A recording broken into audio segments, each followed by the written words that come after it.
Well, on this Memorial Day, we bring you the Krueg Show. We hope everybody's having a fantastic 3-day weekend. Sam Batesh is in the house. We always talk NFL, and we're going to do it again this morning. Join us right now. Let's go.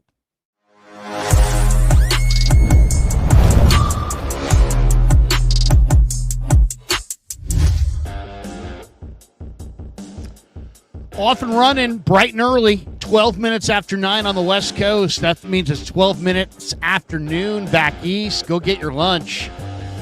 Morning in the West, lunchtime in the East. Welcome to the Krueg Show, brought to you by Pig and a Pickle, the best barbecue in all of Northern California.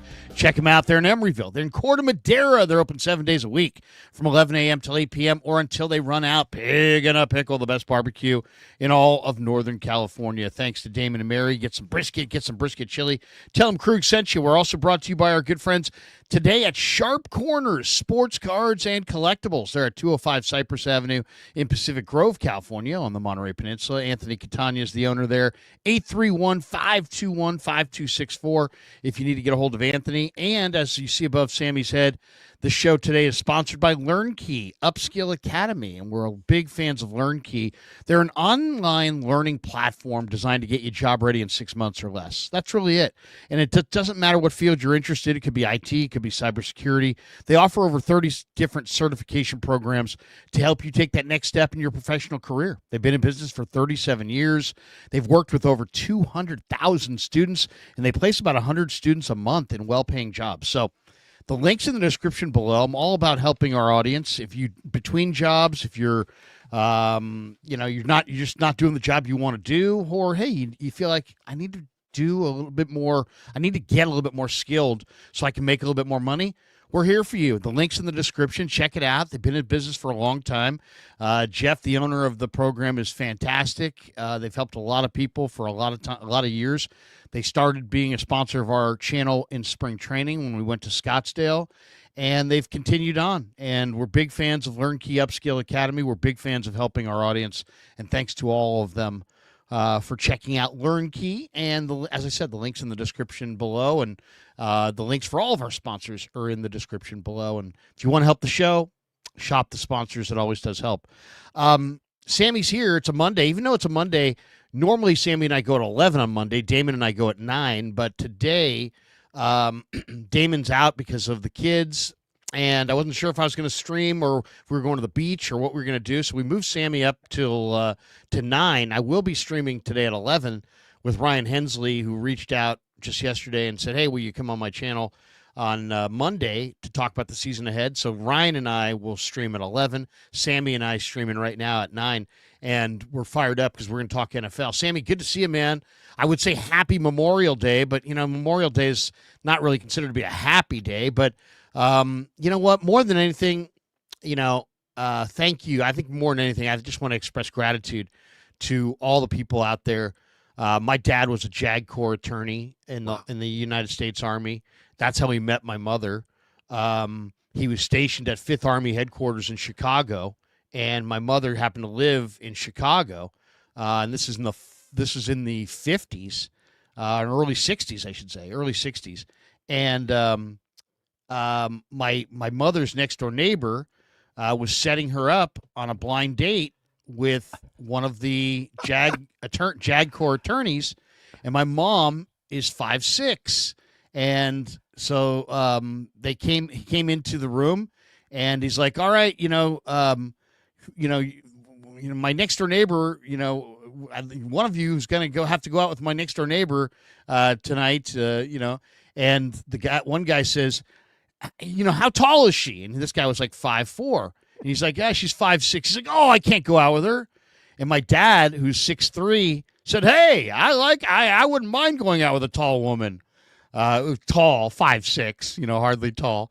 And so that was the story. So my dad stepped in for another guy who thought he was too short to date my mom, who was 5'6". And my dad stepped in, said, I'll go on a date with her. And that's how they met. And they started dating and eventually moved to San Francisco and had their family. And I'm one of 4. I'm the third of 4 kids.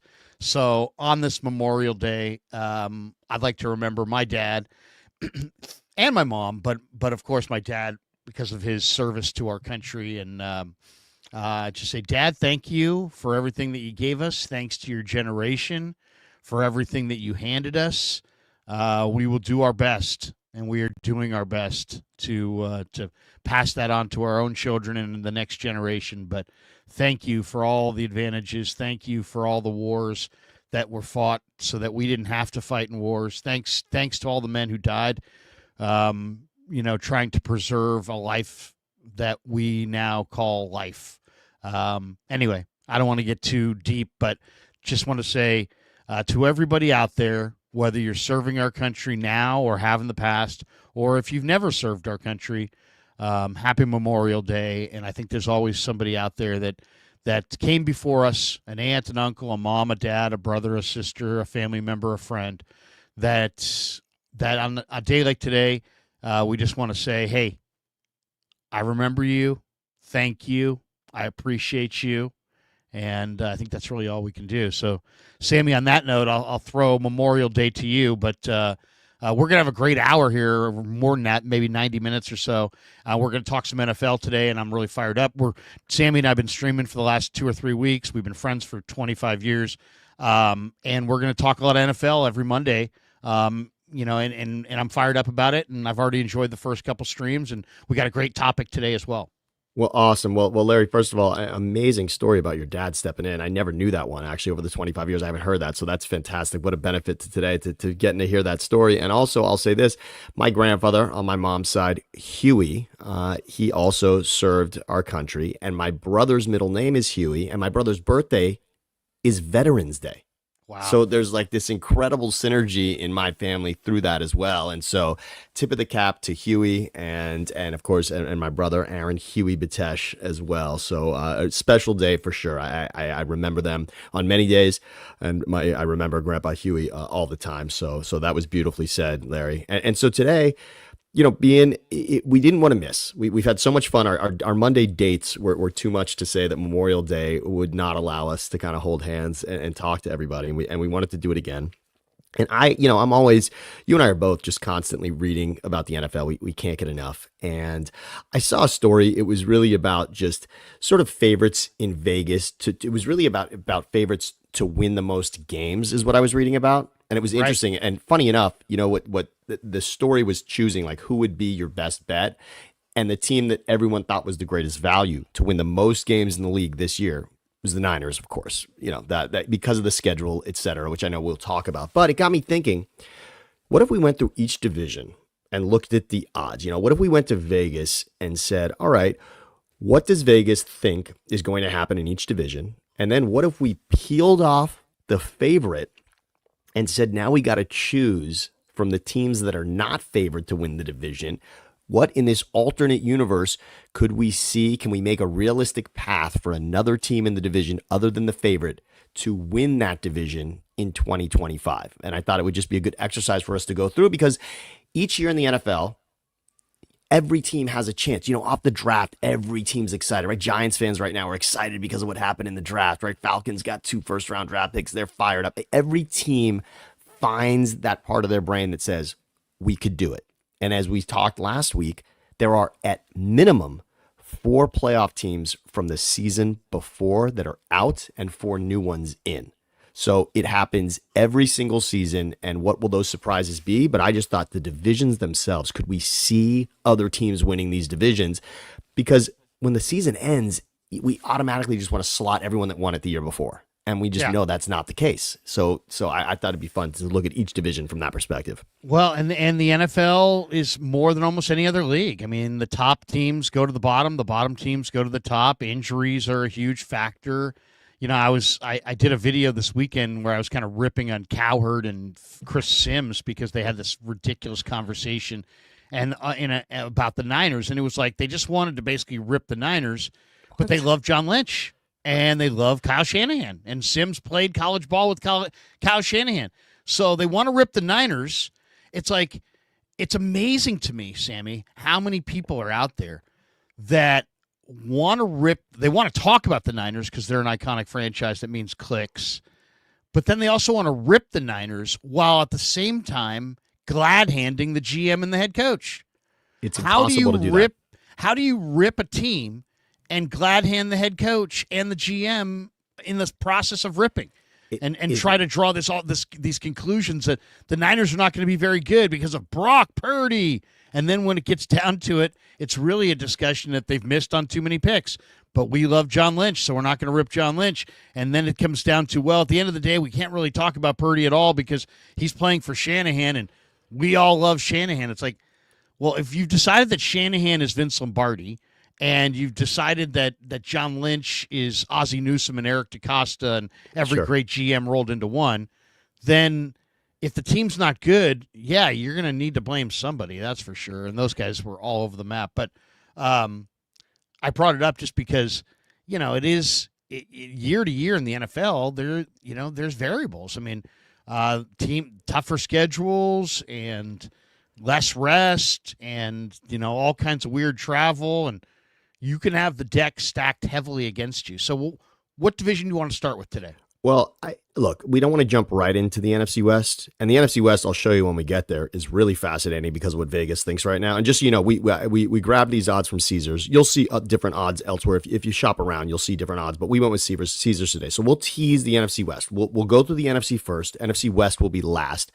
I figured, me as the Philly guy, why don't we start with the NFC East, because this would be the hardest one for me. So I wanted to get the hardest assignment out of the way first. Not taking the Eagles, coming off of what we all have in our minds is that 40-22 demolition of the Chiefs in the Super Bowl, and then everyone praising Howie Roseman at the draft and free agency and all of this. And it's hard sometimes to look at these divisions and not take the favorite. Of course, it would be hardest to take the Super Bowl champ right out immediately, but I thought we'll start there. And when you look at this, Eagles are pretty big favorites. I mean, we know the AFC East is going to be stacked heavily for the Bills as well, but the Eagles here, at minus 160, that swing to get all the way to Washington at plus 225, it's a pretty, or minus 160 for the Eagles. It's a pretty big swing here, but I thought, all right, here's the homework assignment for you and I. Can we see one of those three other teams with a realistic path to winning the division? And I also want to remind you and everyone else, Larry, last time this division had a winner back-to-back seasons was 2004. And yes, it was the Eagles, but we're talking about Donovan McNabb and Andy Reid. We're not talking about Jalen Hurts. The last time this division had a back-to-back winner wasn't Carson Wentz, wasn't Nick Foles. Jalen hasn't done it. It was Donovan McNabb. So it's been a while. And which of these teams behind them could come up and take a grab at the apple and win that division? I think there's an obvious one in our mind right now, but I know you're not necessarily that high on Jaden's second season. We all have that CJ Stroud resonance in our head of how the second season could not be as pretty as the first one. I'll go with my ridiculous statement if you want right out of the gate, Larry. I'm going to say the Cowboys. You and I spoke last week, and I had the Cowboys as a playoff team, and they're, everyone's simplest path to the playoff is winning the division. That's the guarantee. And so I could see the Cowboys, if we take a healthy Dak in this situation, this is a different team. Now we have to take a first-year head coach to win the division, which is going to be more difficult. But the Cowboys, more often than not, if health is on their side, are competing for this division down to the last 2 weeks of the regular season. And it all comes down to those divisional games. When you look at Jalen versus Dak and the games where both are healthy and neither have everything locked up, so they're not resting in the last week, these are incredibly competitive games. And I want to remind everyone that the Cowboys with Dak is 9-4 against the Eagles. So if they can split with the Eagles, there's a path. If the Cowboys can split with the Eagles, there is a path to winning this division. They beat Jaden Daniels and the Commanders last season, and that was without Dak. So this can be done. It's an amazing value, first of all. If you believe at all in this, I would say of everything we say today, I think plus 700 is going to be the best odds that either one of us have as a somewhat realistic path towards money. So if you take what I said about the history of this division, the idea that the Eagles are not just going to walk in there and win it again because it just for some reason doesn't happen in the NFC East, you're really looking at Washington or Dallas most likely. And I'm just going to say, if you get a little regression out of everyone understanding that Jaden he's the new kid in this league that is taking it by storm, and they're not going to surprise anyone this season, could the Cowboys, I know you don't love their running game, it's better than last season. I no matter what, it's got to be better than the 27th best rushing offense in football coming up this season. So I love their first round draft pick as well. I'm going to say Cowboys. Call me crazy right out of the gate. I said this was going to be shocking. You said it was going to be big surprises. There's a surprise. Cowboys win the NFC East in 2025. How do you see it, Larry? No, I don't see Dallas. I don't see Dallas for lots of reasons. One, they just had a Hall of Fame offensive lineman retire. Yeah, it's tough. Their offensive line is really, really young. The left tackle is a second-year player. The center is a second-year player. The right guard is a rookie. The right tackle is just a free agent, Terrence Steele. They drafted a Johnny Cornelius, so it's a young offensive line. I don't like the professionalism of George Pickens, and this team, I think, needs more professionalism. I think that Dallas is still not going to be able to run the ball. Javonte Williams, Jaden Blue, Miles Sanders, that's not a good running back core. Javonte Williams is not the same player that he was.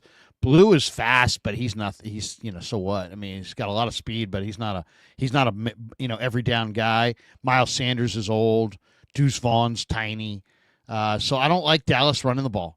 Okay, so if you don't like them running the ball, and then I don't think they can stop the run. Mozzie Smith and Osa Odezigzu or whatever in the middle. Yes.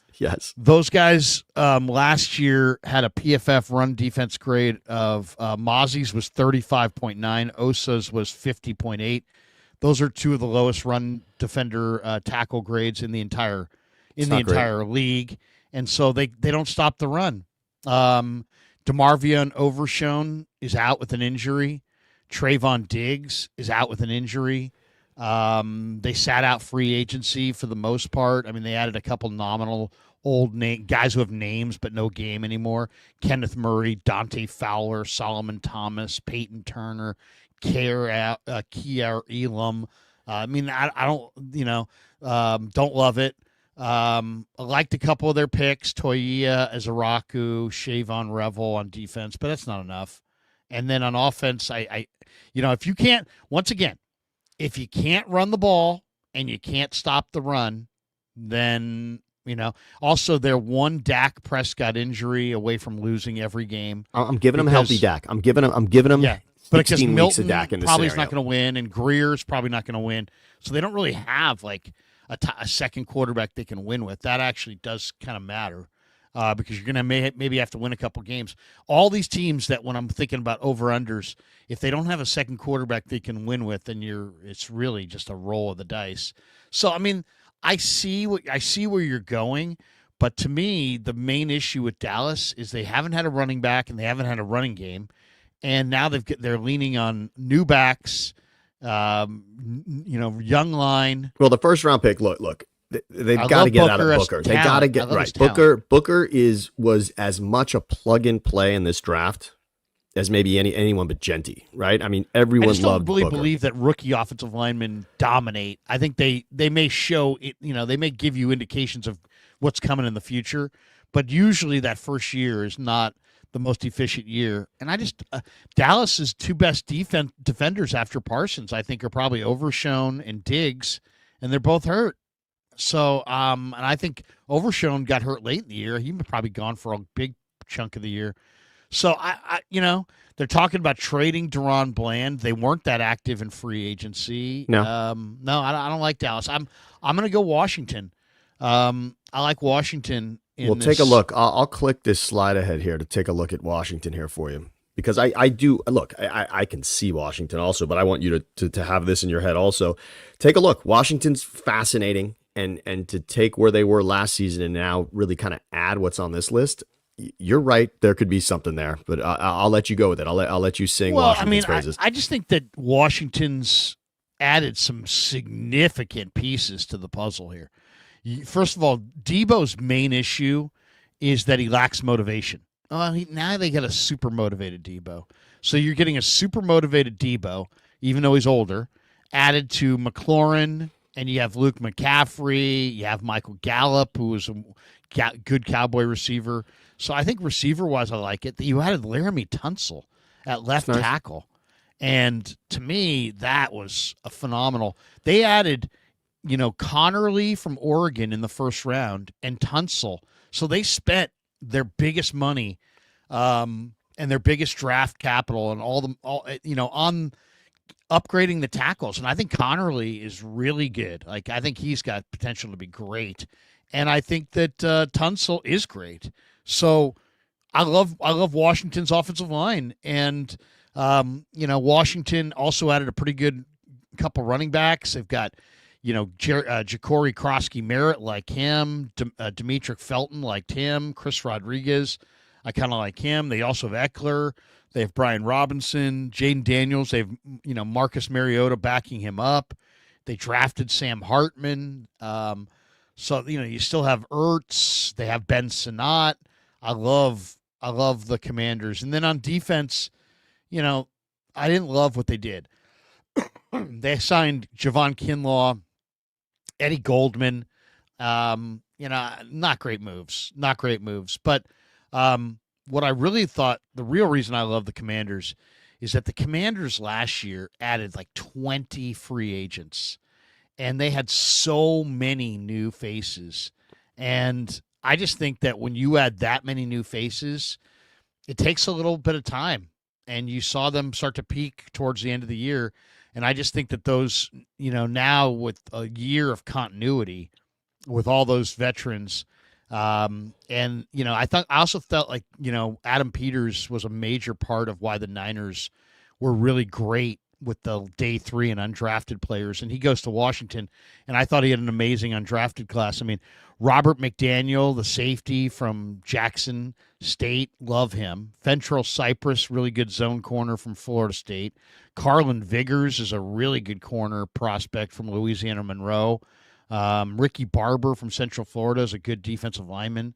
They got a couple guys there as undrafted. And by the way, not on players. this list. What you want to remember is Lattimore, who they got at the trade deadline, is worth putting on here, right? I mean, defensively, to have Lattimore there, I think is he's not on the list because it didn't happen this offseason, but you're essentially looking at less than half a season. He's there, so I just think it's worth considering that you'll now have as well.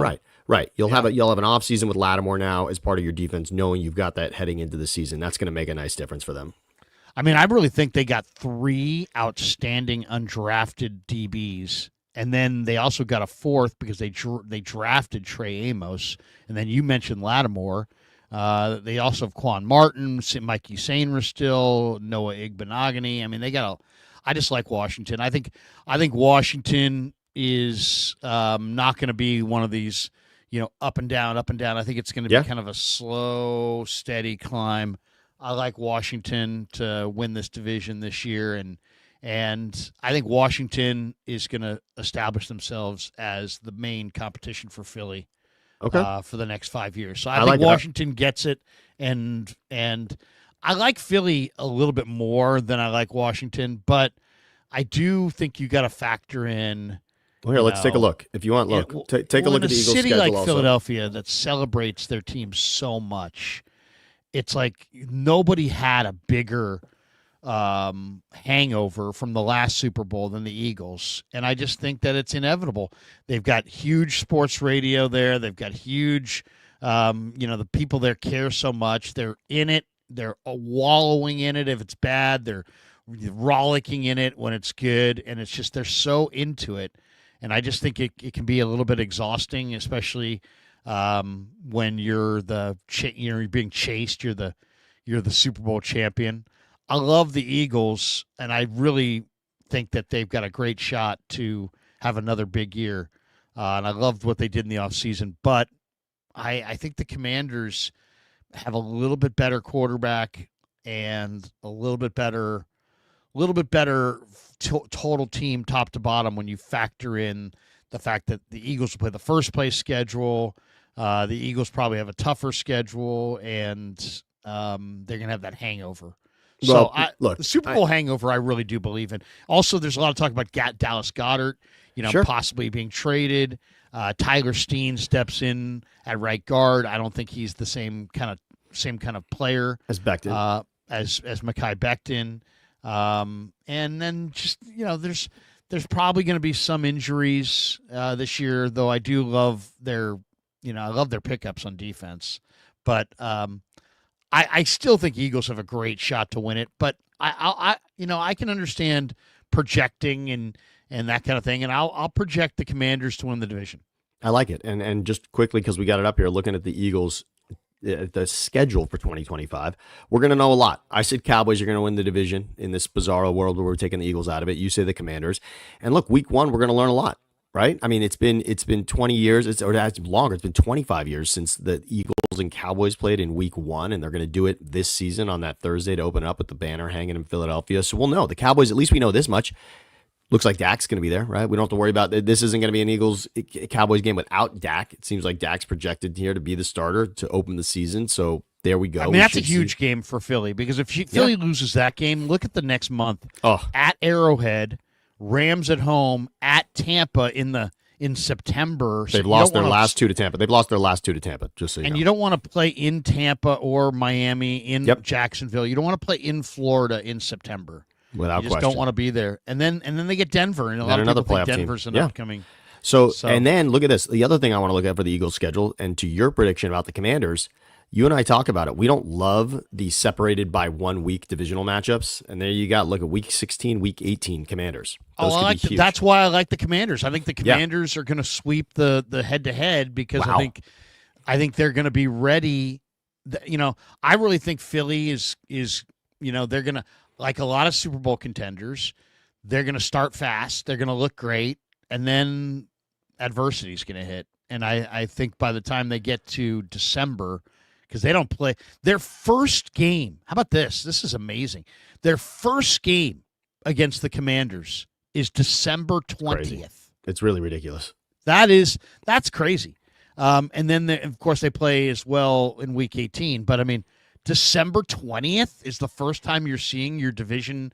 You're probably your number one competitor. Number one rival right now. Yeah, I mean, look, they were in the NFC Championship game against each other. And what they've sort of done this season, Larry, with the Eagles schedule, they sort of flip-flopped the philosophy behind what Cowboys-Eagles used to be and replaced it with Washington. Because the league used to save Cowboys-Eagles until very late.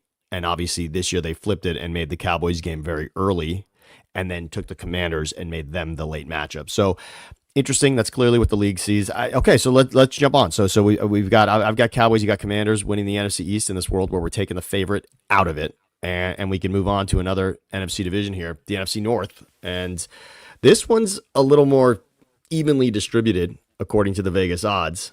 And again, it's the exercise here is to take away the favorite. Not necessarily, the favorite's not always last year's winner, but in most cases it is right now. But the Lions obviously had a ridiculous regular season. We know the playoffs weren't pretty, but the Lions had a really, really I'll say this much. The Lions, in losing David Montgomery late, what they were able to accomplish in this season, really, and all of the injuries on defense, I just thought that week 18 against Minnesota was so impressive. What the Lions did to solidify the 1 seed despite their injuries, I was incredibly impressed with last season. And Dan Campbell did a hell of a job to get them there for that. But if we take the Lions out of this, Larry, I'll go to you first. Who do you see as the division winner here for the NFC North? Well, first, I always got to picture, how it's going to go for the champion. And I think the Lions have a brutal schedule. They start week 1 at Green Bay. Okay. Green Bay is one of the hardest places to win. Green Bay plays very well at home. Okay, so that's a really tough game. Then you get the Bears at home. That's a win. That should be a win. But then you go at Baltimore, another really, really tough place to win. I mean, I would almost put that down as a L, because that's a hard place to win. Then you get Cleveland early in the year. Who knows what they can be? You never know. But their defensive line is pretty good. Then you go at Cincinnati, at Kansas City, and Tampa at home into the bye. Man, that's a rough schedule, man. That is a rough schedule. So you play, of your first 7 games, 4 of them are on the road. At Green Bay, at Baltimore, at Cincy, at Kansas City. You're probably playing 4 playoff teams on the road in the first 7 weeks of the year. the Lions could be dealt a serious blow. So who do you like? So if the Lions are going to stumble, I mean, is this a clear path to Green Bay? I mean, is Minnesota able to do it without Darnold? Yeah. It has to be Green Bay because Minnesota's going to backslide with J.J. McCarthy. There's no question in my mind. There's no way J.J. McCarthy, is going to step into that situation, even with a year in that organization. There's no way he's going to be able to play with the level of consistency. So I like the Vikings to not win the division. The Bears have no shot. Are you surprised? Wait, can we just look at these numbers? I want to say them out loud to everybody. So Lions are plus 140, Packers plus 280, Vikings are right. I mean, plus 360 is not a big separation from the Packers at plus 280, and I'm surprised the Bears, it's only plus 440. Well, I mean, a lot of people see the Bears, the Bears, if you're just looking at this from a basic timeline, they should be starting to get better, right? I mean, they have their quarterback. Look at this team. Your wide receivers are DJ Moore, Rome Odunze, Luther Burden. So, I mean, you now have a whole group of wide receivers. You got a rebuilt offensive line.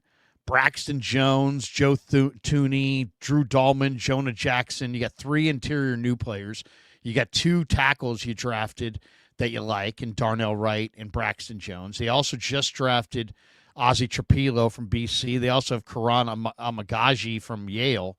So, I mean, their offensive line, if it's not good, it's not for a lack of trying. They've changed it out. They've got a blue-chip tight end in Colston Loveland. They also have a second tight end in Cole Kmet, who's pretty damn good. You got Caleb, and supposedly let's pause right there.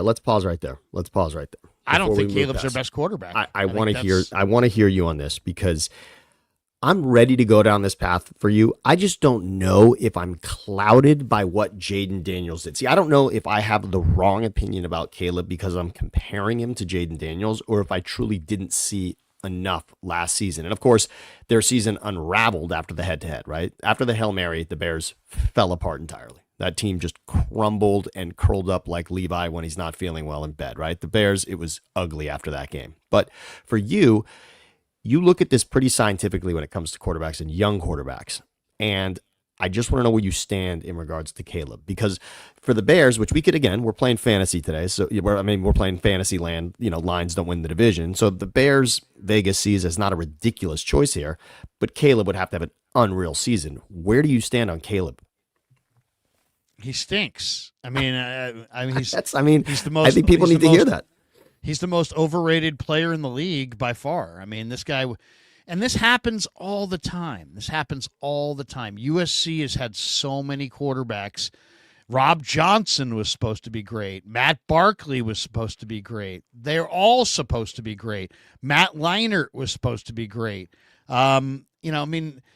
The only guy that I can remember that was any good out of SC quarterbacks for the most part, Mark Sanchez was supposed to be great. It was probably Carson Palmer, and he was kind of a stiff. Well, Palmer's probably got the most stats, and Sanchez, of course, you can hang your hat on back-to-back AFC championship games for the Jets, so that's not bad. Which just shows an aberration more than anything. I just think that Caleb holds the ball way, way, way too long. And that's why he took all those sacks last year. How many sacks did he have? He was sacked a ton last year. Had to be the most. I think didn't Caleb lead the league? I think the Bears led the league in sacks allowed. 70-something sacks. Yeah. It was a historic season in the wrong way for sacks. 68 sacks. Yeah, 68 sacks. That's gross. Yeah. Now, he did have 20 touchdowns and only 6 picks, so that's not bad. 62% completion percentage. That's hardly bad. But he just holds the ball too long. He doesn't see it. He doesn't throw with anticipation. He holds the ball too long. And also, but that's not what I dislike about him. I just don't like his up and down nature. He's not. Jaden Daniels is the same everyday, calm, cool, slow mouth breather, very calm, can't rattle him. This guy, he holds the ball, and he's just emotional. And I just think that he rides some ups and some downs. And do I want to be here? Do I not want to be here? And all this stuff. It just, and I don't love Chicago's history as far as quarterbacks and. Did you hear the rumor that, good... that Caleb was actually trying before the draft to not be drafted by Chicago? Yeah, I mean, there was a story that came out that he was considering the Eli Manning route, where he was going to just snub Chicago and say I won't go there, which is wild to me. Anytime a player who's not in this league tells one of the 32 franchises you're not good enough for me, I chuckle. And the Bears haven't done it at quarterback, but that's ridiculous. Yeah, I mean, it doesn't work. I mean, you better know you have all the cards. Otherwise, Shedeur Sanders, don't do that. Don't tell people. But I'm not even 100% sure that he's even the best quarterback on this team. I like Tyson Bagent. I like Austin Reed. They've Case Keenum there now as well. So I think what. If you said to me, make a bold prediction, I'll make a bold prediction. Caleb gets hurt. One of the other quarterbacks steps in and plays well, and then they go back to Caleb. Caleb doesn't play well, and then now the Bears have a massive quarterback controversy on their hands. Wow, Caleb I love or that. Tyson Bagent, Caleb or Austin Reed, Caleb. I just think that's how I think it's going to go. I think Caleb's going to get hurt. One of the other quarterbacks is going to come in. The Bears are going to start winning games. There'll be all kinds of debate in Chicago. Is it the improved roster or is it the quarterback play? They'll go back to Caleb because he was the first pick. He'll struggle, and then they'll have a full-blown quarterback controversy that will engulf the franchise for the next 2 or 3 years. That would be my guess. Okay, that's my I like it. on the Bears. Look, that's bold. And you said Packers are going to win it. I'm gonna say that. I'm going Packers, but I don't feel good about Packers either, to be honest, because I think the Packers have bad vibes going on. Yeah, I believe in LaFleur, and you think there's something. I really believe in LaFleur, and you think there's something kind of brewing there. I don't think Jordan Love and LaFleur get along, and then also, I think their situation at wide receiver is really bad. They just paid Matthew Golden way more money than they've paid Jayden Reed, and Jaden Reed is their number one receiver. So it's like you're paying this rookie all this money. It's all guaranteed, by the way. And Jayden Reed is already bitching and complaining. There's talk about them shopping Romeo Doubs. They also have Savion Williams, Dontavion Wicks, Christian Watson, McCole Hardman, Bull Melton. I just think they have. I know what they wanted. Don't blow past Watson either, because how's he going to be off the injury? We don't even know. Yeah, he's hurt. He's out. So he's questionable right now. But I mean, and Hardman's also got an injury. But my thing is just that I think that it's a great organization, and they've done a good job at stocking. Gutekunst is a good GM. He's done a nice job stocking the roster. So it's one of the more talented rosters. I just think that there's bad vibes between Love and the coach. I think there's bad vibes in that wide receiver room.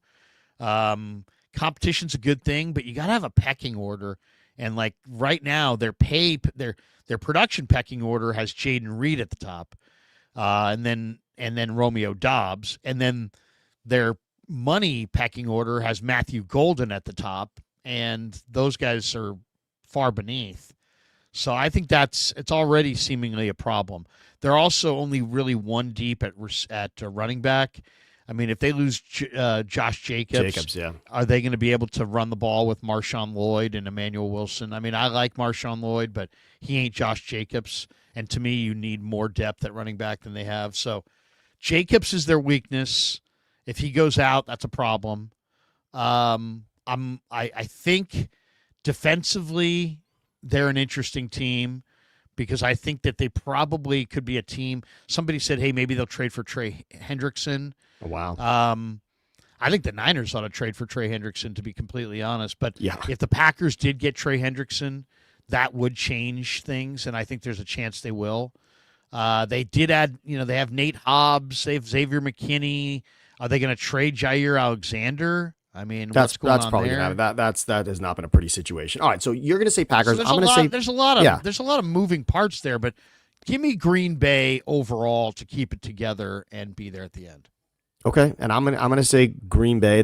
I am least passionate about this for a couple of reasons. Number one, it's a little too obvious, and number two, the tush push. They lost the tush push vote. They're getting the tush push curse this season. I'm sorry. They are the face of trying to ban the tush push. And as an Eagles faithful here, I'm going to say, forget it, Packers. There's going to be some strike against you this season at some point for that. And well, it's funny you said that, Sammy, because did you hear what happened in that room?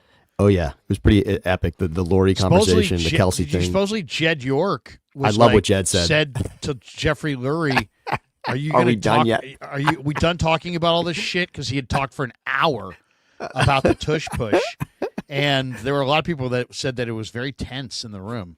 Yeah, it was, and look, the vote. I mean, 22 votes in favor of banning the tush push is pretty damn close to the 24 you need to get it done. So this came down to the wire. A lot of people say that maybe the Kelsey thing did play a factor. The bringing Kelsey in, showing the video, the fact that it wasn't necessarily a health risk for anybody. Kelsey dispelled the rumor that he retired because of the tush push and not wanting to run it anymore. So, and Laurie was passionate. I don't know if they brought this into the equation, but my biggest argument would be like, my guess is if you took all of the tush pushes that there has been, that there is a big disparity in the play length. And that, I think, is a really difficult thing for the officials to officiate. And to me, the longer that play goes on, the more advantage it is for the offense. And so I think some of those tush pushes have gone on for 5 or 6 seconds. Yeah. And to me, if you're going to let a play go on for 5 or 6 seconds, you're going to have multiple surges, and to me, that's not football. So you're talking about you'd like to see forward progress blown dead quicker. I'm just saying you can't have a play like that and give them multiple shots at the play.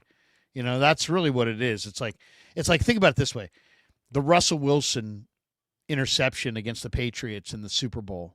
That was 3-step drop, ball came out, boom, there it is. Malcolm Butler, yeah. This play is snap the ball, push forward, keep your quarterback upright, wait for the defense to stop him, then push forward again.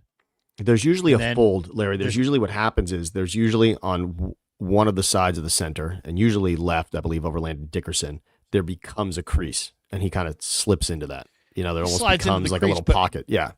But like a lot of times it's the second push and the third push. And that's just not, and I just am against that. I mean, I to me, it's not hugely different than if you let people run up the back of a defensive lineman and hurl themselves into the air to block a field goal.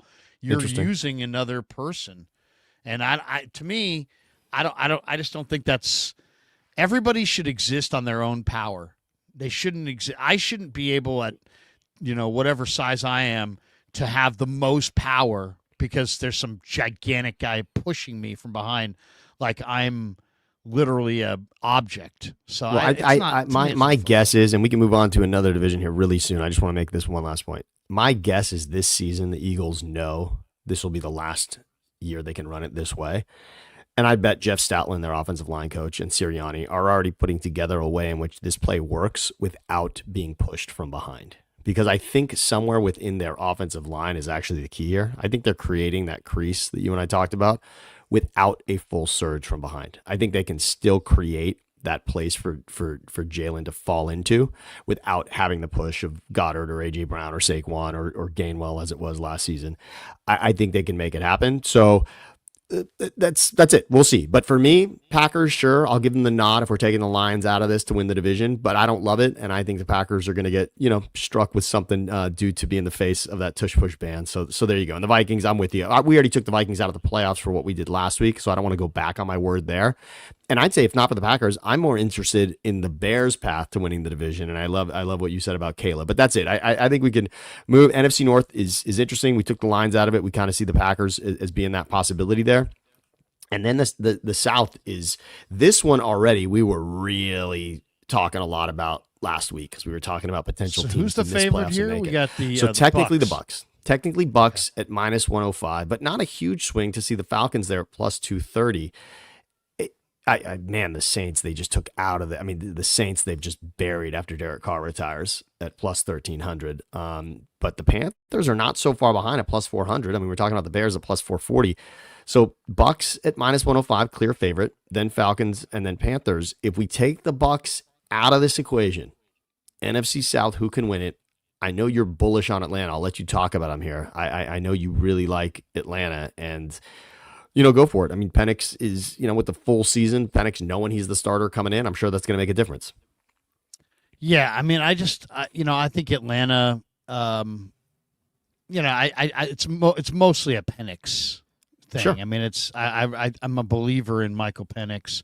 I really believe that he is a great talent, and I also think they're going to be able to trade Kirk Cousins. So I don't think Cousins will be there. They got a great tandem at running back in Bijan Robinson and Tyler Algier. And now that you brought up Bijan, I want to say one thing. There's two guys for them to win the division. I really think there's two offensive players that have to finally be who we think they're going to be, right? I mean, Kyle Pitts, we've been waiting for how long, right? Is Pitts ever going to be this special difference maker the way he was going to be at tight end? And then Bijan, everyone, from a fantasy football standpoint, everyone was so excited about Bijan when he was drafted. And I don't know that he's quite at that level. I just really think this could be, I think those two players need to be that special for Penix if this offense is going to win that division and be better than Tampa. Well, I'll say this, everything starts up front. And I think this is one of the better lines. I mean, Jake Matthews, Bergeron, Lindstrom, McGarry. I don't know about the center, but the rest of those guys are good. So they lose Drew Dahlman. That's going to hurt them. But the rest of that line, I like their line. I don't know about Pitts. I'm not sure about Pitts if he's going to come into his own or if he's going to still have injuries. But I love their ability to run the ball, and I love Penix. He's got a great arm. He's got some really good receivers. I mean, Darnell Mooney, Drake London, I think those are pretty good receivers right there. And I think they got a steal in Nick Nash. I think Nash is going to make an impact for them.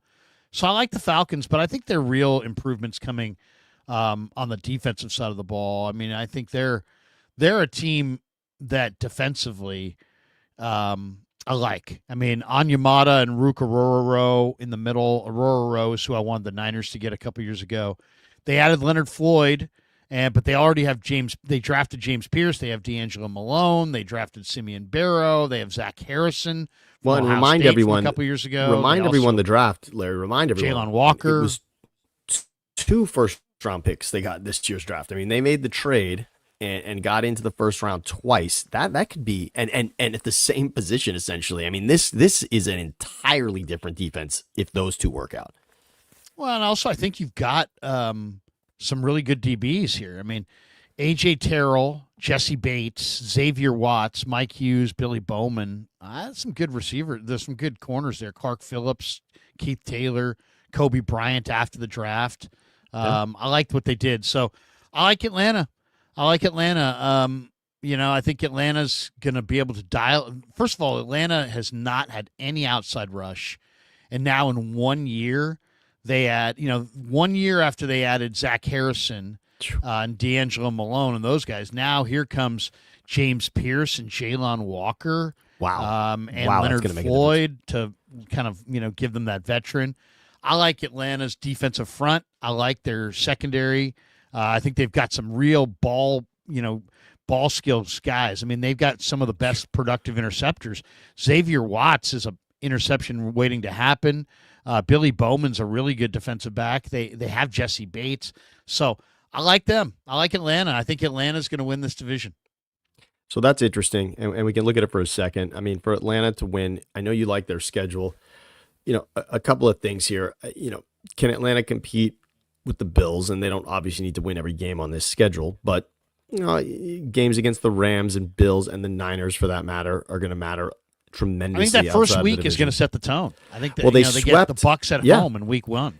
They swept Tampa last season. Remember, that was crucial. This team swept Tampa, including the 500-yard overtime game from Kirk Cousins, which happened last season. But this team found a way against what should be their most direct path to the division, which would be through the Buccaneers. So that could very well happen. So you love the Falcons. I just want to take a quick look at it. They have a momentum thing here from Week 8 on. I mean, yes. Think about this. Week 8, they get Dolphins at Patriots, Colts in Germany, Panthers, Saints, Jets. Wow. Yeah, it looks beautiful right now. That's a big chunk where they're going to get on a roll. And if they can get off to a decent start, and maybe split with the Niners and Bills on those in week 6 and 7, I think the Falcons are going to be there because that schedule. I mean, does it get easier than Dolphins, Patriots, Colts, Panthers, Saints, That's nice. Jets? That's cushy. That's This is not a game. yeah. That's 6 games in a row of cake. And this is not a last place team. Remember, this team finished second in the division, not last. So that's a pretty nice schedule there. And just for fun, I mean, look, I think we both agree. Falcons. I would say that as well. I see the Falcons. They were knocking on the door last season. The only fun one I want to look just for a moment is, is there a way we could talk ourselves into the Panthers being competitive enough to win this division? Who knows? Maybe it's one of those seasons where the winner of this division has a losing record. Could you win this division at 8-9 and certainly 9-8? And is there a way, could you find 9 wins for the Panthers here? I'm not sure they're there right now jumping out to me, but a lot of people liked what Carolina did to finish the season. Bryce Young sort of getting put in his place.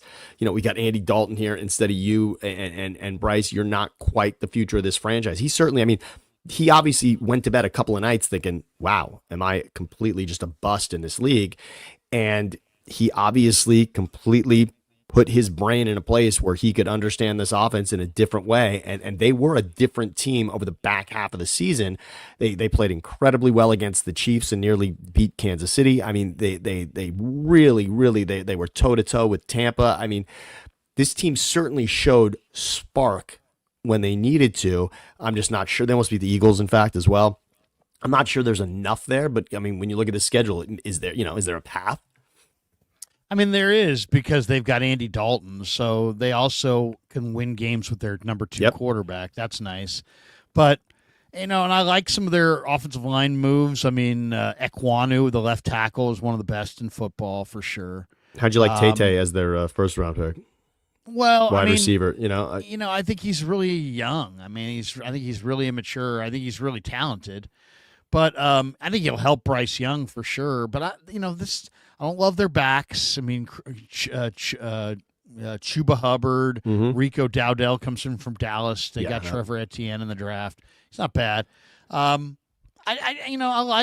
think I could see them getting better, but I just think they're really young. I mean, you got to remember this: the guys who handle the football, Bryce Young, Chuba Hubbard, T Mac, Xavier Legette. I mean, these are very young players. I mean, you have Thielen, but he might be a little too old. So they strike me as they have some talent on their roster, but they're a little too old and a little too young.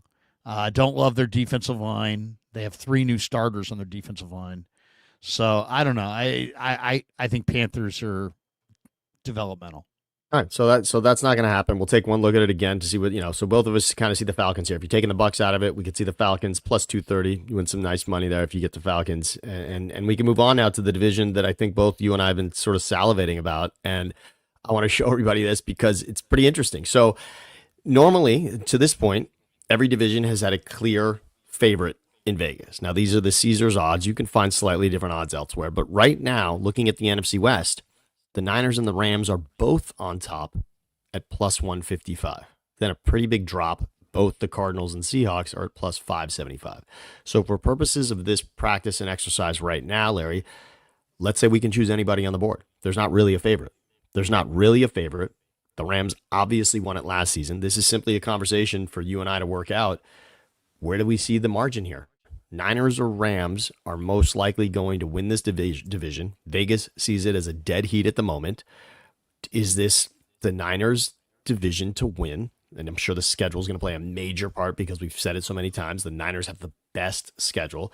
Or are the Rams going to be that team. Did you hear what the Rams said this week, by the way, Larry? The No. Rams, I can't remember who said it. The Rams, someone on the Rams was on a show and said, we could be, from an offensive standpoint, the greatest show on turf. We could be that good offensively. With Stafford, with Devontae Adams, with Kyron coming back, with Puka, this could be the greatest show on turf offensively. I mean, I think that's a lot on Stafford. I don't know that Stafford's at that level still, but the Devontae thing is certainly interesting enough to put the Rams, back where they were last season. But I'll go to you first. I have a lot of thoughts on this. I've dissected the schedules to really look at this, but where do you see it, man? I mean, the Niners, like you said, you got people all over the place kind of shitting on some part of the Niners because they just gave Brock this massive contract. But do we like the Niners? Are we ready to say? And I told you, this whole conversation today was predicated on a story that came out that had the odds for which team will finish with the most wins in the NFL. The Niners, I believe, came in as fourth on that list, but everyone that was writing the article said the best deal and the best value would be taking the Niners to win the most games in the league, which, of course, if they did, they would win this division. But how do you see it? Well, it's interesting because the Rams do have, great top level talent. If they pass the name test, right? Devontae Adams is a name. Matthew Stafford is a name. People, Tyler Higbee. We know these guys, but Devontae is 32. Higbee's 32. Stafford is, how old is Stafford? Stafford's probably 33, 37. Let's give you Stafford 37. Right now. Stafford's 37. So you got Stafford at 37. He's backed up by Jimmy Garoppolo. I do like their three-headed back with Kyron, Corum, and Jarquez. They loved they loved the running back they drafted. They had him circled. Apparently that was the one that Les Snead had circled. Yeah, they had him circled. Oh, although remember, I will remind everyone in regards to Stafford, everyone's going to go on the name value, but can we remember two things? First of all, in the offseason, what did they tell Matthew Stafford? Check out what you can get somewhere else. They told Stafford to go shop around and see if he could get more money, and if another team would take him. And then they came back and re-signed him, and he re-upped. So if they're so in love with what Stafford did last season, you never let him have that conversation, but the Rams did. And number two, remember the Giants leapfrogged the Rams remember, the Rams didn't make a first-round selection. It's not because they didn't have a first-round pick. The Giants leapt the Rams and chose Jackson Dart. The Rams were trying to select Jackson Dart with that first-round pick. When they realized that wasn't going to happen, then they traded back with Atlanta and got out of it. So they did want Dart. So again, I'm not telling you out there in the world, if you're a fan, not to be in love with Stafford, but the organization was at least ready to have conversations about a different quarterback. That is for sure. Yeah, and I'm not totally sold on their line, to be completely honest. I mean, I know, they think they like Steve Avila. They brought in Coleman Shelton to play center. But Havenstein and Alaric Jackson, I think, are just average players. I don't know. To me, they're a little old. They're a little old. You're asking Higbee, Devontae, and Stafford to really, to stay healthy, and those are key elements. So there's some age. There's some age there. I love the addition of Poona Ford. I thought that was one of the best pickups of anybody in the offseason, getting Poona out of the Chargers, and he's just such a force inside. So they're going to be better against the run. I think their defensive line, I think their defense is going to be good. Well, remember, two defensive rookie of the year candidates for the Rams. Two. I mean, the last draft went very well. Yeah. They didn't get tons in this draft out of their defense or this offseason. I mean, you added Chris Paul and you added Josiah Stewart and Ty Hamilton, and then Poona Ford in free agency. So it's not an awesome, not a lot of big time guys undrafted on the defensive side. So I don't know. I mean, I think the Rams could be really good if Stafford plays at a really high level, and Devontae steps in and plays at a really high level, but I'm projecting their line to get Stafford hurt and for Devontae to not be the Devontae of old. I will say this though: there's a couple sleepers on the Rams. They drafted this kid they signed this kid after the draft from Tulane, wide receiver named Mario Williams, who started at USC, and he's a really good player. And he's a 5'9" slot receiver, but he's a home run hitter. So that's a great one. That's a great pickup. And they got Willie Lampkin, my guy from North Carolina, and I think he's going to make the team. So, and Anthony Torres I had on my show a month before the draft, the tight end from Toledo. I think he could potentially give Parkinson a run for his money. But yeah, no, I like the reason I like the Niners over the Rams is the schedule. Look at the first 6 weeks for the Rams. They play Houston in week 1, then they go on the road to Tennessee. That's tons of humidity. Then they play Philly in Philly. Then they've got the Colts. Then they've got the Niners. Then they're at Baltimore. To me, that 6-game stretch to start the year is a backbreaker, especially if you wind up losing any of the games you're supposed to win. If you wind up losing at Tennessee or losing to the Colts at home, the Rams could get ambushed. The Rams could get ambushed. Like, if you told me that Houston beat the Rams in L.A. week 1, I wouldn't be like, what? No way. I think that can happen. And then the fact that they have to play the Eagles, the Niners, and the Ravens with 2 of the 3 coming on the road, and the Niner one's the home game, and you know that's going to be packed with Niner fans.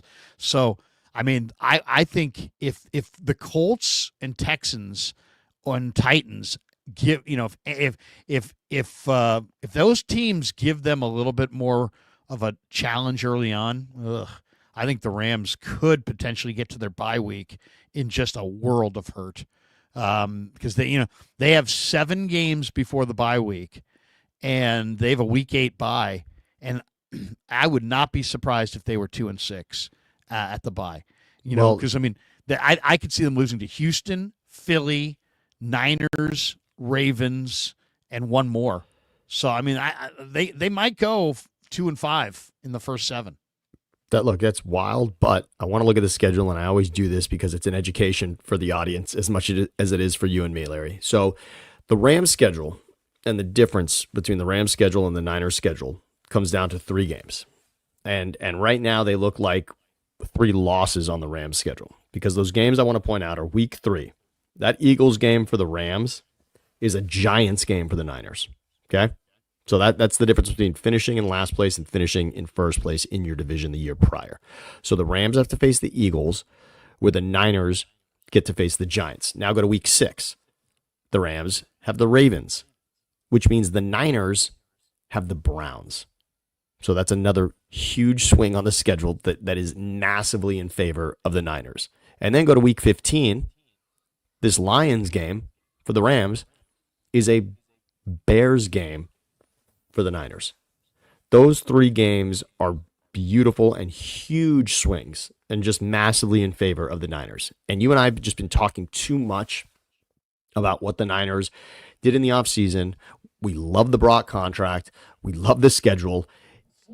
It's the Niners division to win. I see it as the Niners division to win, and it's going to take a lot to walk me back from that. I thought the Rams overreached and overachieved last season. Look, what they did, considering the wildfires in LA, it was an amazing story. And yes, they were close against the Eagles, but I went back and watched what happened at the end of that Eagles game. I like to relive these amazing moments that happened for this particular Eagles season. And I went back and just watched that divisional game. And the end of it, yes, the Rams are there. Now remember, Saquon ran 4 60-plus yard touchdowns against the Rams last season. 4 60-yard touchdowns against the Rams. And he ran for another 2 in that divisional game, and it looked like it was over. And yes, Stafford brought him back. But at the end of that game, 3rd and 4th down, Jalen Carter blows up the Rams' intentions there to get into the end zone to win that game against the Eagles. And you said it. The offensive line of the Rams could really come down to it. They were very good for most of that game, but at the end of that game, it was really, really two back-to-back plays, the most important plays of their season, where the offensive line made huge mistakes, and Jalen Carter had basically a free run at Stafford on 3rd down and on 4th down, and their season ended right there. So that could play a factor. And I mean, who's the best lineman on their line? Probably Steve Avila, and he's the left guard. Right. My point is that people crap on the Niner line left and right, and they've got the best left tackle in the game in Trent Williams, and they've got Dom Pooney, who was the best rookie offensive lineman in the league last year. So they got 2/5 of their line are really, really good players. People never crap on the Rams line. Right. I mean, it's just like it's like universally like unspoken, and yet Alaric Jackson, Steve Avila, Coleman Shelton, Kevin Dotson, Rob Havenstein. I think Dotson and Avila are not bad. The rest of those guys are totally replacement level. I don't think any of those guys are any good. And take both lines. Why don't you go ahead and give both lines a C+, even if you want to? Which quarterback is more equipped to get away and make a play? Brock Purdy or Matthew Stafford? Clearly, Purdy is the escape guy in that. Much better at this point in his career than Stafford.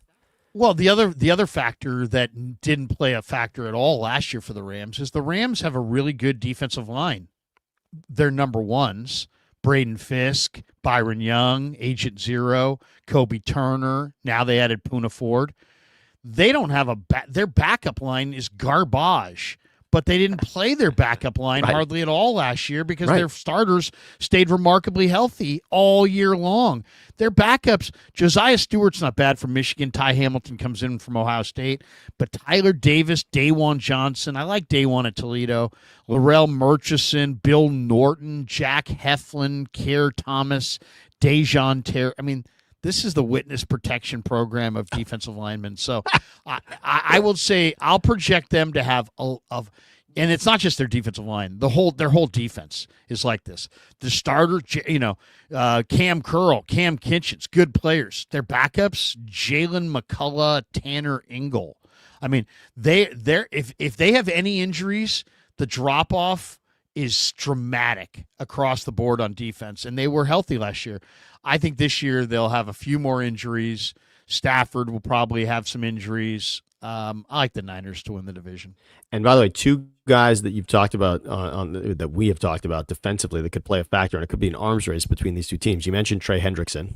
If the Niners or the Rams get that's a massive swing. And another guy. I'm going to do a video on that later today. Okay, great. That I really believe that the 49ers, who have like $42 million of available cap room, and I understand they're trying to save money and this and that, but and they spent too much money on Javon Hargrave, and it wound up biting him in the ass. Yeah, that was a disaster. Former Eagle, yeah. But Trey Hendrickson, to me, Mikael Williams is worlds better as a draft choice if you draft if you can sign Trey Hendrickson or trade for Trey Hendrickson. Why? Because Mikael can play inside. Mikael can play in a number of different spots. If you have Hendrickson, now you can play Mikael as an interior rusher and use him, in a rotation off the edge. I think Trey Hendrickson could be the final piece to the puzzle for the 49ers if they want to get over the top. That's beautiful. And they could do that. And of course, the Rams could step in. Snead is aggressive as well. And if he sees that happening, these teams are going to try to block each other. And it's not like Hendrickson wouldn't help the Rams tremendously there as well. Don't forget Green Bay, too. A lot of people think he might be going to Green Bay. And because of what happened, because of what's in our mind recently, and I have a good friend, Steve Zabin, who talks about the error of recency, that's what sticks in our mind, and we all chase what's happening immediately. But because of the defensive line of the Eagles, what they did to Mahomes, I think every team now is going to be overly aggressive this season. You saw it in the draft already. You saw in the first round of the draft even just how defensive line came up, right? Teams are clearly addressing that position because they realize, okay, even Mahomes was completely a different guy in that Super Bowl, and if we can get after the quarterback, that can be the ultimate difference maker in this league.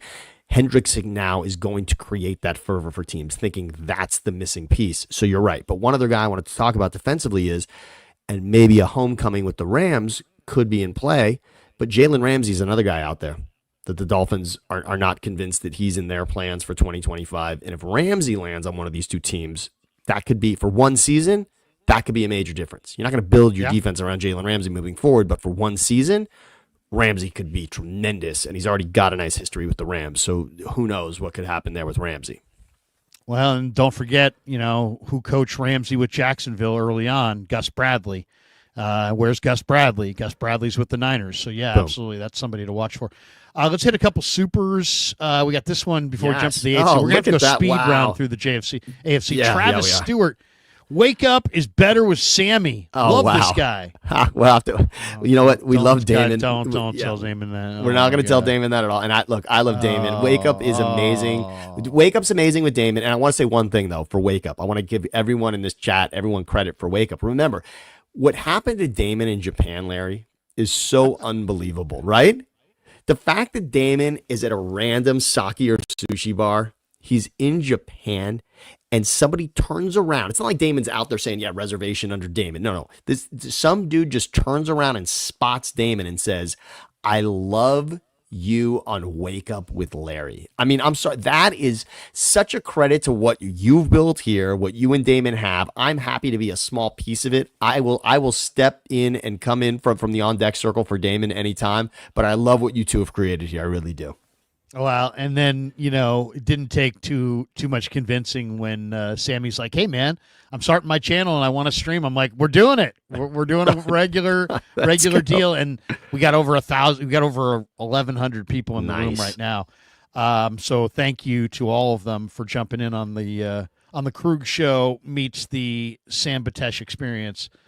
Sammy, why don't you promote your channel right here, too? Yeah, Tell people. Thank you. Thank you so much. Who don't know that Sam's got a channel with Andrew Siciliano. Yes. And if you know that name, Andrew Siciliano, of course, worked for the NFL Network. He's now the voice of the Cleveland Browns and a phenomenal sports radio guest for years and years, based in Southern California, probably for the last decade or so. Yeah. Oh, yeah. Tell people if they want to check out your stream and your show with him, where they can go to like and subscribe. Well, thank you so much, Larry. I appreciate it. I threw it in the chat as well, and you could see me there, the little icon. But at Thinking Out Loud, Siciliano and Sam. So if you type that into YouTube, Thinking Out Loud, Siciliano and Sam, you'll find us there. That's where all the episodes of our podcast are. You can also find the podcast on Apple Pod and Spotify, Thinking Out Loud with Siciliano and Sam. And the page has a ton of Andrew and I on it. It's got also me and you, Larry. It's got some of me and Damon as well. But at Thinking Out Loud, Siciliano and Sam and Andrew, yes, NFL Network, Larry, but remind everyone truly, their Sundays are forever changed because of what Andrew did to revolutionize Red Zone. And now we see it as, Hanson. For those that don't know, then have Hanson now. Siciliano started that. And he started with, Larry, that was Eric Shanks at Fox. And Andrew put that together. I remember him telling me that they had this wild idea that, and this now is this is nearly 20 years ago. He tells me, yeah, we're going in the studio today. It's something they're doing with either soccer or cricket somewhere else. And David Hill at Fox, the brilliant mind there, he thought, why don't you guys take a crack at this sort of red zone concept in the NFL and we'll take you around to different games. Andrew told me the concept that day on his way to the studio. And he just said, yeah, we're going to try it. I have no idea. And look what it became. Oh. Think about your Sundays without red zone. I mean, how many people in the chat don't even know record red zone. I record the red zone and then I'll watch it on like a Wednesday night or something. There's no question. I mean, when you talk about just great discoveries in the world, and certainly in the world of sports, red zone is one of those discoveries, one of those incredible experiments that turned out so well that we'll never look at the NFL the same because of what it does to the regular season. That's great. I think you could cancel games before you could cancel the red zone. Agreed. You could take the Fox national game off the air and there would be far less hue and cry than if you took off the red zone. Because everybody wants the red zone. Everybody wants to watch, especially in the era of fantasy. We got a couple other ones here. MSQ says, imagine this Rams team right now if you had Aaron Donald. Wow. Thoughts? I saw Aaron Donald said the other day that he's not missing football at all. So apparently McVay and Donald, I think they were together for the draft. They got together. It was like a draft party with some of the fans and whatnot, and Donald was there. And McVay kind of shimmied up next to Donald and whispered in his ear, like, "Hey, you want to give it a shot again?" And Donald shot it down immediately. He just, but I got to give McVay credit for trying. This is not a super, but Tommy Huxley. Why am I getting married? Krug, talk me out of it. LOL. All I'll say about marriage, and I've been married for 25 years, is learn how to say I'm sorry. All right? Learn how to say I'm sorry. And Um, you know, the only other thing I would say is if you marry the right person, there is nothing better. If you marry the wrong person, there is nothing worse. And so I would say take lots and lots of time and make sure that you're marrying the right person for the right reasons and not the wrong person for the wrong reasons. Larry, I want to add to this. It's a great question. It probably doesn't come up enough on YouTube channels that are talking about NFL divisions, but I love that it's here for us today.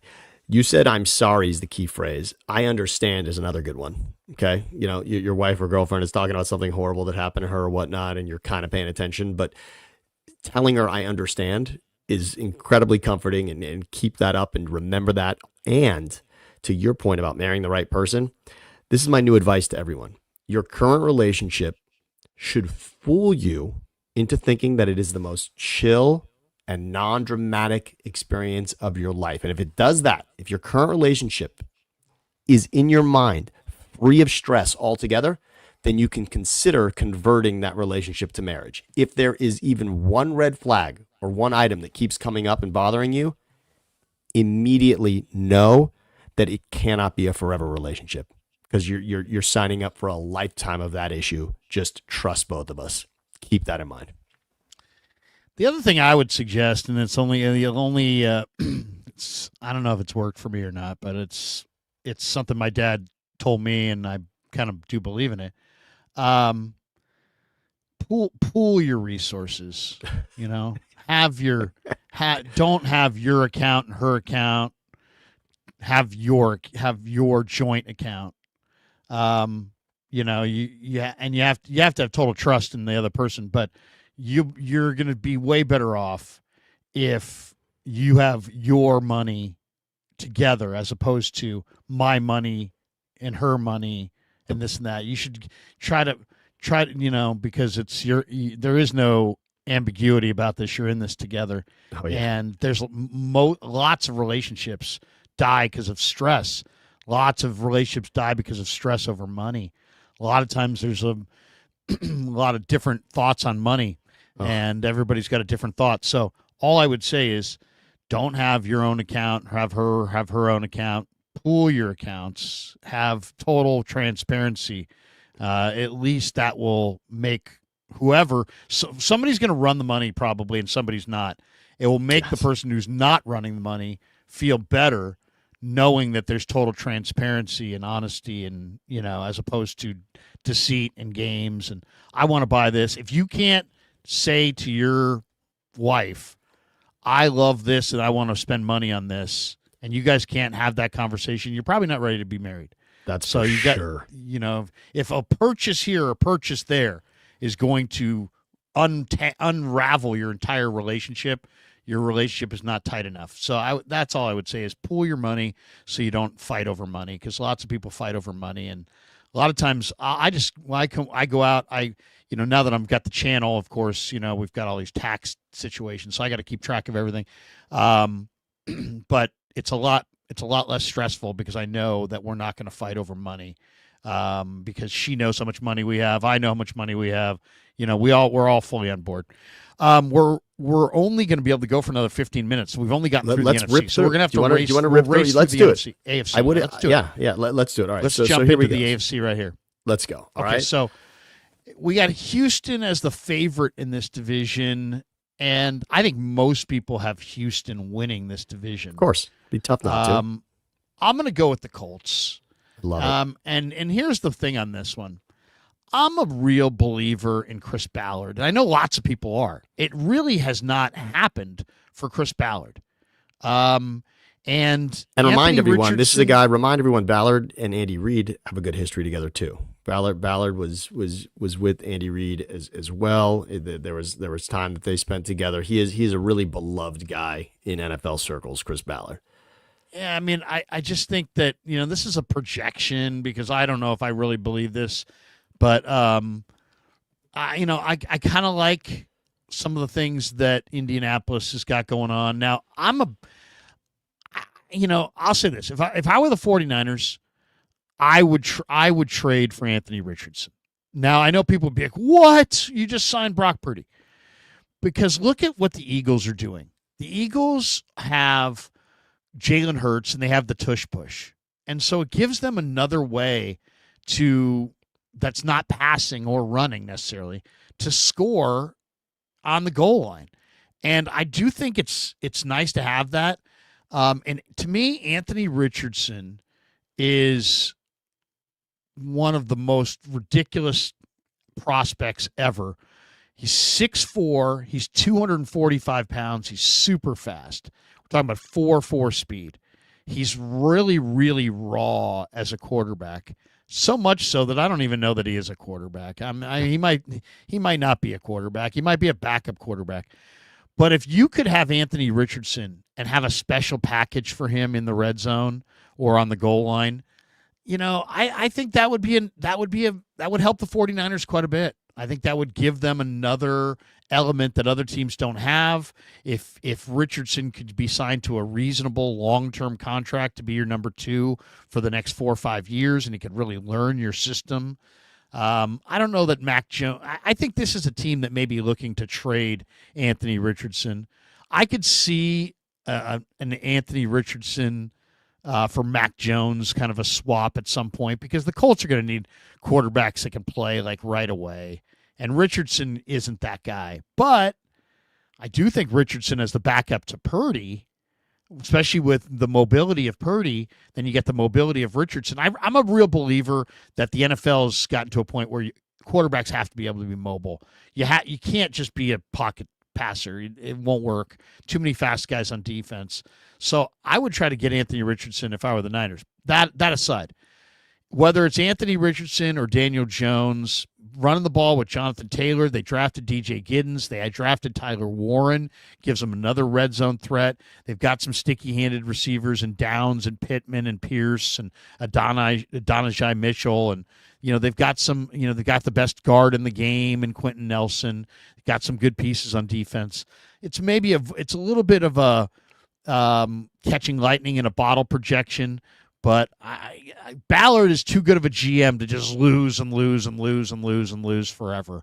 And I think the head coach there is pretty decent too. So give me the Colts somehow. I don't want to waste any time with this. And they got Lou Anarumo on defense as well. Yep. I was hoping you were going to say that, the Jags and Trevor Lawrence were going to bounce back, because I wanted to be the guy out on a limb saying the Colts. The reason I'm going with the Colts, Larry, is this is one of those where you try to make the same bet a number of times, even though it doesn't work out, because you don't want to say in the year that it actually does happen that then you came off of that. So I keep saying Colts in this division. I believe in Steichen, obviously, who came from the Eagles, but I believe in Anthony Richardson. I'm just one of these people who can't unsee what Anthony Richardson's potential is and not say it's going to translate. That first game against the Texans last season, opened the season, he was every bit of what they wanted him to be. And of course, after that, that throw was the best throw of the year. The deep ball that he led the guy. I mean, that was maybe the best deep ball of the year. I'm with you on that. I'm with you on that. This guy, in so many ways, this guy is what Jamarcus Russell couldn't be. I mean, he's just so special, and I just want it to happen more than I think, or I've seen that it's going to happen. I just want it to happen. So for that alone, I'm just going to say Colts. We can go to the next division shortly here. I love Richardson, and I think they have a bit of a three-headed monster. What you said about Taylor, and I love what they do with Pittman, and I always like to say Baruch atah Adonai Mitchell. I think they're really building something special there in a core offensively if Richardson can just get it right. And all Daniel Jones needs to do is kind of push him and motivate him into knowing that job isn't going to be his, and maybe it will finally click. And only one more point to your Niners thing, which I didn't hear before today. I love that. The loss of Debo also. Richardson now becomes this sort of gadget part of the playbook that you can tie back into if you had a guy like Richardson, where you lose Debo, those gadget plays are out, and now maybe you can do that for Anthony Richardson. I like that. Yeah. He's an amazing talent. He hasn't been utilized right. It's time for it. I don't think it's going to work there. I also, I forgot to mention, this team added in free agency Cam Bynum and Mooney Ward. And I think those two guys give their secondary a huge, huge step forward. So on the strength of that, and then Tyler Warren, I think, is a fantastic pick. I know anybody else who's going to pick the Colts is going to pick them because of Richardson. I'm going to pick him in spite of Richardson. I like Riley Leonard. I like Daniel Jones. I don't know what they're going to do. Maybe I'm not sure what they're going to do, but I'm not sure Richardson's the guy. But I like the Colts. That's great. All right, so let's move on. Let's go to the next one here. All right, so this is going to be a tough one. All right, I think this is I know people are going to say, Sam, what about the Chiefs in the AFC West? I think this is the toughest division to find another winner. If you take the Bills, who are the favorite at -280, now look at the swing there. -280 for the Bills, plus 575 for the Dolphins as the next best team. This is the hardest one to say the Bills aren't going to win the AFC East. I think this is brutal when you look. I mean, just look at the quarterbacks that are behind me. You got the MVP and Josh Allen there with Buffalo. But our exercise today is take the favorite out of it. Who wins the division? So Bills are gone. Who do you see as this one, Larry? Gosh, this is going to be tough. This is brutal. I'll admit this is brutal. Although I like what I'm going to say, but this is brutal. This is tough. This one's tough. There's just the Dolphins. I got to project all kinds of health on both sides of the ball, and it's gross. It is. There's just a juggling of factors, and there's. It's Tua, Zach Wilson, Quinn Ewers. That's all together. But I mean, they also made some really great offseason moves. They picked up Jalen Conyers. That's a nice pickup. Andrew Armstrong. That's a nice pickup. Theo Wees. That's a nice pickup. They added a good offensive lineman and the kid from Arizona. Kenneth Grant, Jordan Phillips on their D line. That's going to help. I mean, they definitely. I could definitely. My first stop would be look at the Dolphins, but I'm going to make a super bold prediction. Oh, don't steal it from me! Don't steal it from me. Go for it. I'm going to make a super bold prediction on this one. I'm going to project a Josh Allen injury, and I'm going to go with the New England Patriots. The New England Patriots have gotten it wrong the last few years, but now you've got. I think they've got their next regime is now set. You got Elliott Wolf as the GM. You got Vrabel as the head coach. You got some continuity back in the building on offense with McDaniels. Okay, so offensively, I think you've got a good quarterback, and now you supported your good quarterback. You added Will Campbell. You added Jared Wilson. You added Garrett Bradbury. You added Morgan Moses. I mean, they added a lot on their offensive line. You've got Josh Dobbs as the backup quarterback. I think that makes sense. He's a good backup quarterback. You added Travion Henderson behind Ramondre Stevenson. They also made some real sleeper pickups. Stephon Diggs and Matt Collins added to Demario Douglas helps their receiving core dramatically. The guy who's been the talk of camp so far has been Kyle Williams from Wazoo, and they love Kyle Williams. Efton Chisholm, the third from Eastern Washington, was a really, really nice addition. So was Lan Larison from UC Davis. So offensively, I think they're coming. Defensively, they added quite a bit. Carlton Davis, Robert Spillane, Harold Landry, Milton Williams from your Eagles. And then they drafted Craig Woodson from Cal. They drafted Josh Farmer from Florida State. They got Braden Swinson from LSU. Elijah Ponder from Cal Poly is a good edge rusher. They got him after the draft. I like the Patriots, man. I think the Patriots, Christian Gonzalez the other day was saying that, who was he talking up? He was talking up Kyle Williams. Yep. Yeah, he was talking up Kyle Williams the other day.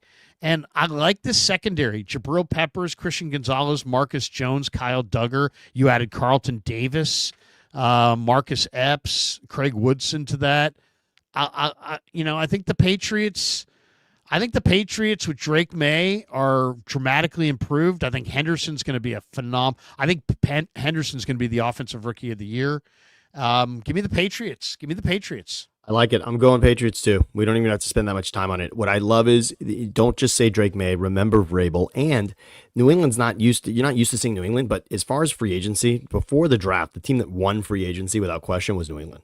New England did so much, especially if you consider Vrabel as part of that package.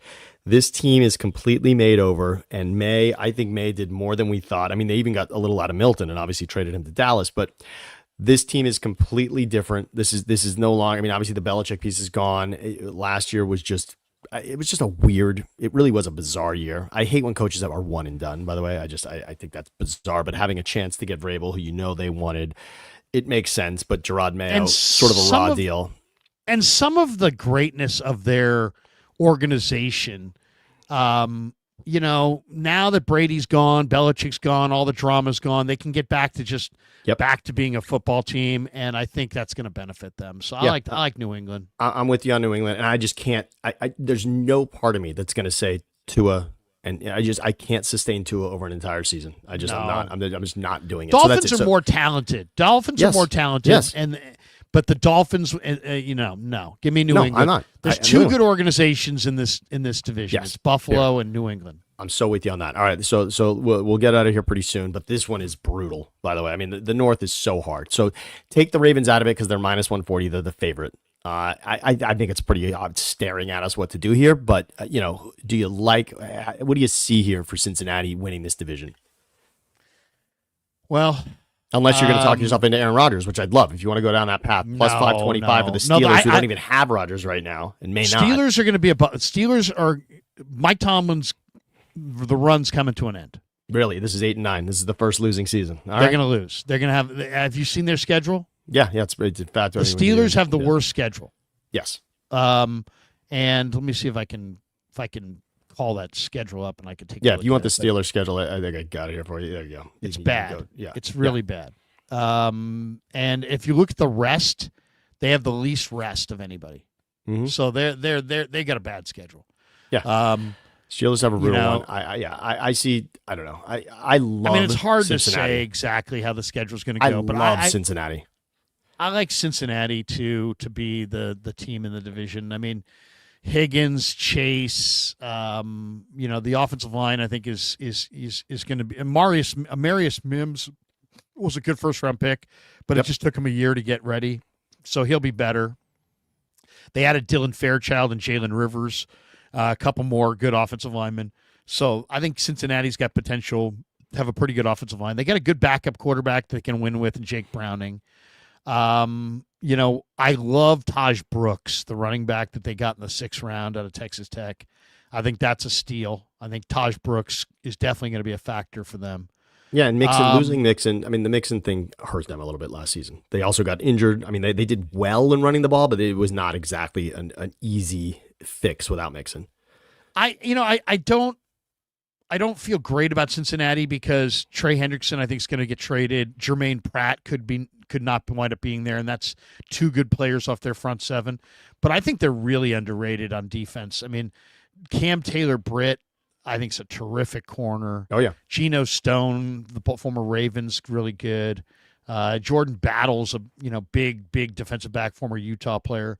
DJ Turner runs in the 4-3s. I mean, they have some guys there. But if they lose Hendrickson and Pratt, they did draft Demetrius Knight and Barrett Carter. Those guys are going to help. They got Oren Burks from Philly. That should help. I'll go Philadelphia. I'll go Cincinnati. But I don't feel great about it. But Pittsburgh's going to be sunk by their schedule, and you can't be like, oh, you know what, I'm going to come in at the last second to be the quarterback. It's a year-round thing. Yeah. So that's going to burn them.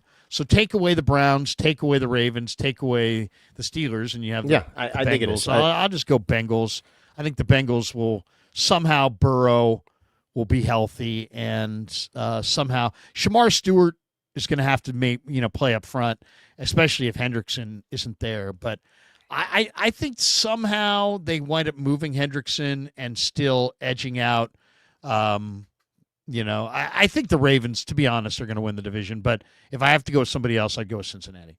I like the Bengals, and I'm just going to say they got swept by the Ravens in two brutal head-to-head, down-to-the-wire games, and that's not going to happen again. If they split, I think the Bengals can win this division. I love Joe Burrow, and they were the best passing team last season. Somehow missed the playoffs. I like them. Let's finish with the one that's just very difficult. Chiefs minus 135.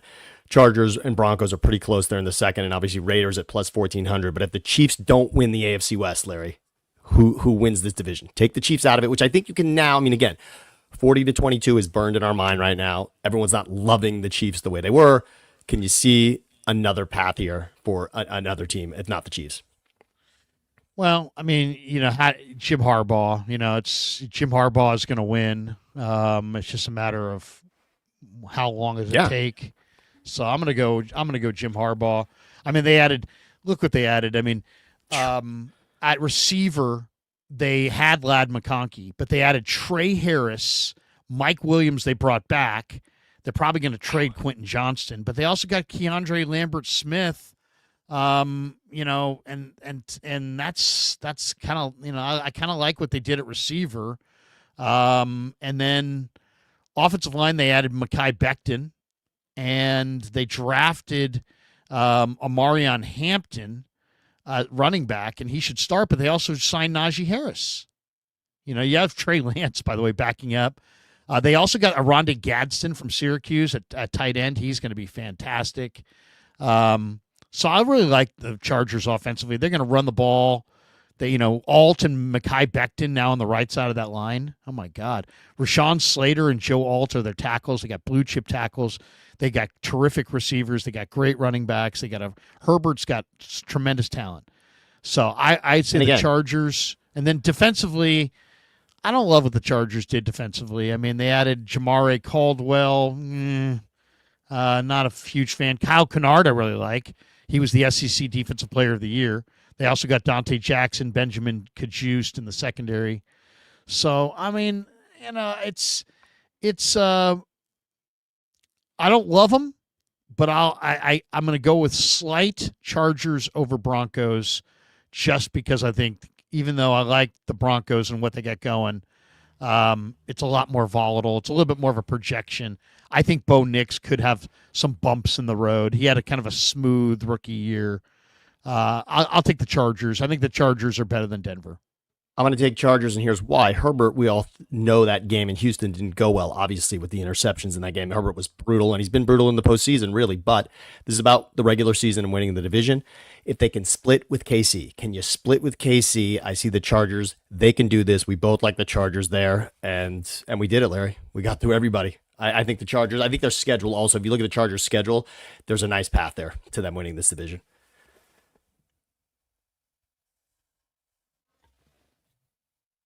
Well, Larry, you muted. I think I muted you there.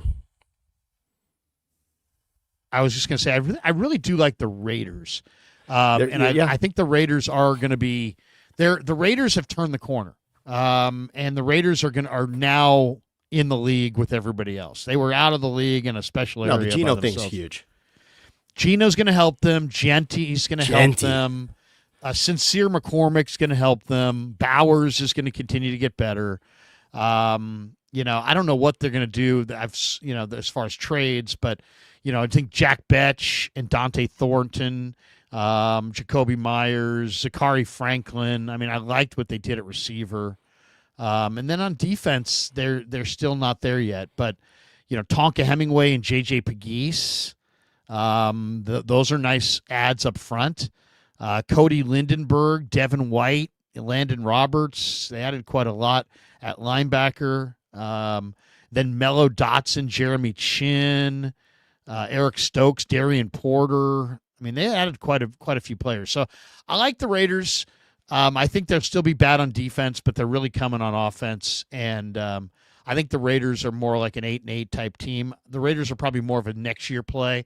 But I think this division has grown up around Kansas City, and it's going to drag Kansas City down because Denver and Chargers and the Raiders are all, because of how good Kansas City is. I think those teams have been forced to step up their game, and they have. And they're not there yet, but the Chargers are almost there yet, and I bet the Chargers take down Kansas City this year. I love it. I love it, Larry. We did it. We got them. We did it. We did it. We did it. We did it. We got through all the entire league. All right, that's going to do it for us. I need to jet. Sammy's got to roll. Appreciate all you guys. Have a great rest of your day. Have a great rest of your Monday. A happy Memorial Day for those who are celebrating the memories of the past. And for Sammy, I'm Larry. Have a great day, everybody. Peace. Love it. Yeah, never met a man I've been scared of.